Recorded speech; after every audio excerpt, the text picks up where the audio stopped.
guys, and welcome back. I feel like I look crazy today, but it's probably just because I literally feel crazy. Work was just super extra today.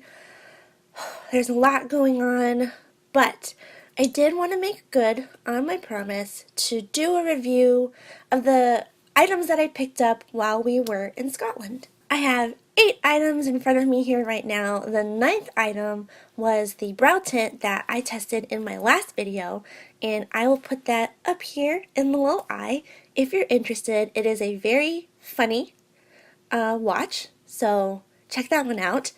But it was buy 3 for the price of 2, I think, when we were there at Superdrug. So I took advantage and I bought 9 things for the price of 6.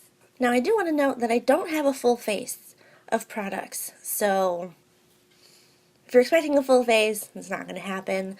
But I do have quite a few different palettes, face palettes. I got a mascara that I definitely thought was not teal, and it turns out, I don't know what I was thinking when I was buying some of this stuff.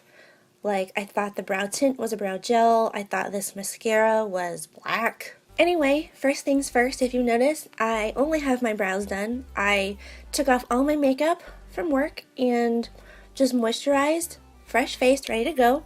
So the first item that I want to test out is the Makeup Revolution Conceal and Define Full Coverage Concealer. I have been trying to get this here in the States for a while, and every place, I think they're only got it at Ulta. Ulta has been out of the shade that is supposedly the right shade for me. So I did find it when I was there. This is shade C3. It's supposed to be for fair skin with cool undertones. They have a whole chart on their website that tells you exactly what each shade should be and the undertone for it. So I'll link that down in the description box below if you guys are interested in the product and you need to know what shade you are. So I'm going to go ahead and start out with this concealer the same way I would normally, prime my lids with my Catrice concealer. So just gonna swoop it across real quick. Get a little extra probably. And I'm going to pat this in and then use a flat brush to really define my brows with it. Wow, I really did not need this much. This is ridiculous. This is really creamy. This is definitely a concealer that I feel like you cannot get away without setting, especially if you have oily skin, but I definitely did not need as much as I used. I probably could have just done with the initial swipe, because that's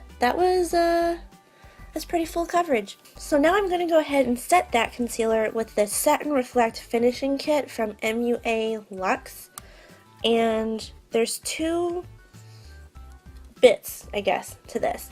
So you have this really pretty gold flecked highlighter, which I'll probably use later, but you also have underneath it this white setting powder, and I think I'm pale enough that I can use this white one and be okay. Yeah, this goes on mostly translucent, so this works perfectly.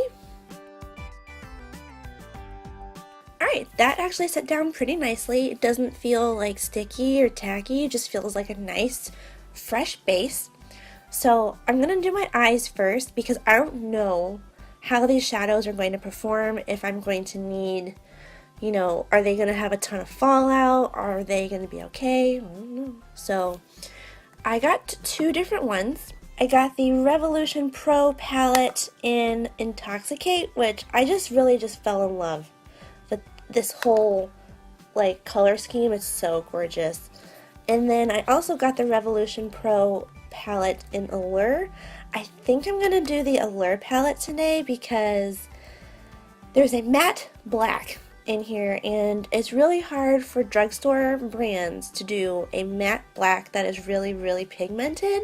So as much as I really want to play with this one because it's just so beautiful, I think we're going to go this one today. Alright, so first off, I'm going to take my trusty Morphe R38. This is my favorite crease brush ever. And I'm going to go ahead and go into this lightest shade here and start working this into my crease. Honestly, I probably didn't need this shade because it's kind of looks like skin tone colored. Oops. Alright, so since that first shade was kind of my skin tone and kind of pointless, let's go ahead and go into the second shade here, and this will be my real transition shade. Here we go. See, there's some pigment. Next up, I'm going to keep the same brush, but we're going to try this kind of dark reddish brown here and focus this on the, I guess let's do like the deepest parts of the crease, and then I'm going to start building it in the outer corner a little bit, because next up, ooh, that is way more pigmented than I was expecting. Anyway, next up, I'm going to try to go in with that black shade, so I do kind of want to build up this intensity a little bit.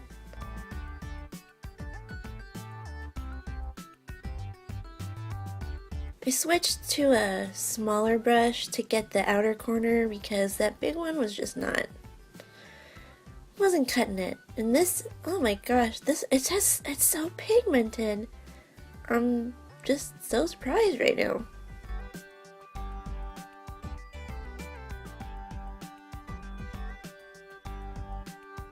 Alright, so we're on the black now, and I'm going to go in with the same little brush that I had swapped to finish up this kind of rusty shade.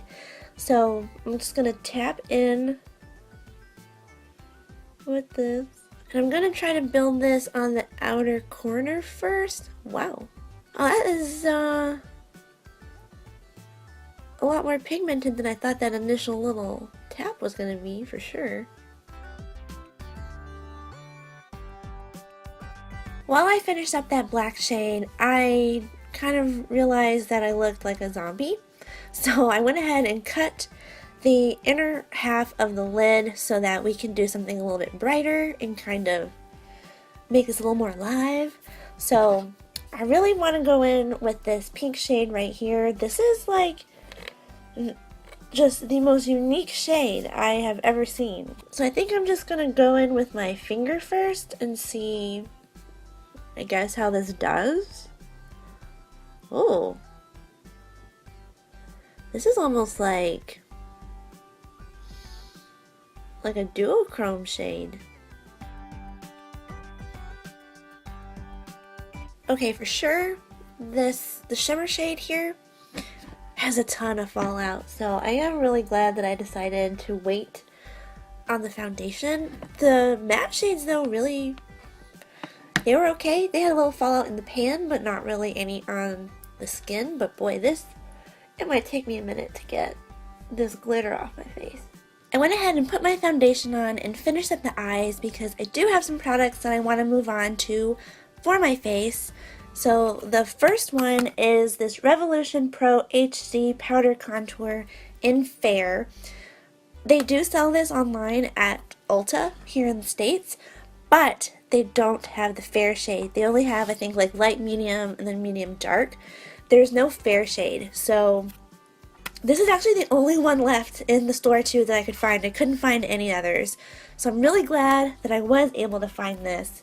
So I think, I don't even know what shade I want to go into. Alright, let's try going into the lightest shade here in the middle and just kind of see how this does. If it's not enough, not deep enough, I have many other colors to choose from. Oh, that's not bad. This is kind of nice, like, to be a little more subtle. I have such a hard time finding good shades for like a contour or a bronzer for me because I'm so fair and everything is just so orange. Now for a blush, I picked up the Revolution Ultra Sculpt and Contour Kit in Ultra Fair.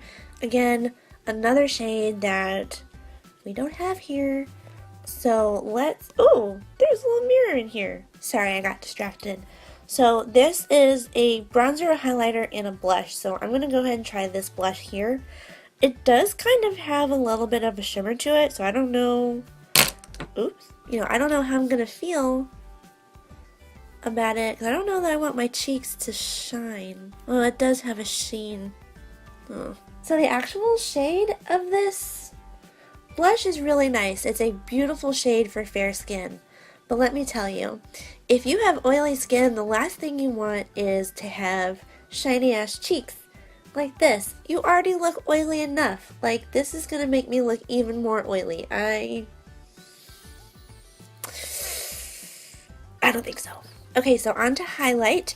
This is the Revolution Renaissance Illuminate Radiant in Rose highlighter palette, and the packaging on this is beautiful. It's plastic, but it's very classy looking packaging.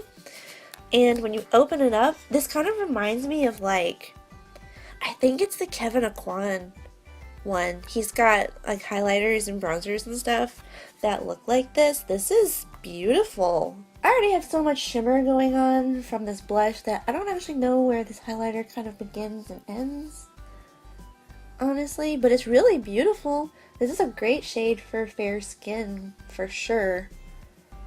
And that is a poppin' highlight. Alright folks, and that is everything. Well, almost everything. I didn't use this mascara. I want to try this with a look that this will actually go with, so I can give it like a fair test. I felt like if I put it on with this, since it was already kind of all going one way, this was going to throw everything off and I was just going to be mad at it. So this will be coming in a different video with a different look. But as for everything else, let's do a quick recap. So we have these two eyeshadow palettes. I didn't try this one out, but I did try this one, and I don't know if it's just because it's the Pro line or if, you know, they're just really stepping up their game, but this was gorgeous. I loved it. All the shades were wonderful. The shimmer shades do have a little bit of fallout, but I mean, you can't have everything, I guess. This Set and Reflect finishing kit, this was amazing. I didn't get to test out the gold highlighter, but that's okay because I feel like I want to save this for something special. But there is this powder underneath, is what I used to set my eyes, and it is wonderful. It is a true translucent powder. It looks super white in here, but it's actually translucent. That was great. I did only try this one shade here in this Pro HD Powder Contour palette in Fair, but this shade was amazing. It's great if you're looking for something a little more subtle and you're not going for like crazy like chiseled, which is what I usually do. I like to go for a more subtle look for every day. So this was great. I really can't wait to try out these other two here because I feel like if I'm going to do something really glam and really crazy, those are going to be the two shades for that. I also really liked this little highlighting palette. I honestly think now, though, that these two shades here are going to be way too dark for me, but I can definitely use them as, like, eyeshadow highlights, something like that, but I don't know that I would put it on my face now that I've looked at it, but the one I did use was gorgeous. I did not like this blush, but that honestly is just a personal preference. The blush is, and like I said, I don't know if it's just the top layer or if the whole blush is really shimmery, but I really don't like shimmery blushes just because I have oily skin. If you don't have oily skin, you might love this. I can't wait to test out these two shades here because I also think that these are going to be great, but I just really don't like shimmery blushes, and unfortunately this one was extra shimmery. And lastly, we have the concealer. I am kind of on the fence about this concealer, but I really need to test it more just to kind of give it like a better shot because one, I used way too much of it when I was trying to prime my lids, so fail number one. And fail number two is this is actually pretty close to my own skin tone when it's blended out. So it's not like a big it's not like a big difference if I'm trying to highlight with it as well. As a true concealer, I think this is great, and it did a really good job here, but it didn't highlight very much. So I might need to go and try a different shade, which I probably will never find again. Thank you guys so much for tuning into this video and watching me go through all of these products. I do have a couple of vlogs still coming from Scotland, so if you do want to see more of those, just stay tuned. But thank you guys again so much for tuning in. If you do like these videos, or if you like any of these videos, don't forget to give them a big thumbs up, and don't forget to hit that subscribe button either down below or up here in the corner before you leave. I hope you guys are having an amazing week, and I can't wait to catch you all in my next video. Bye guys!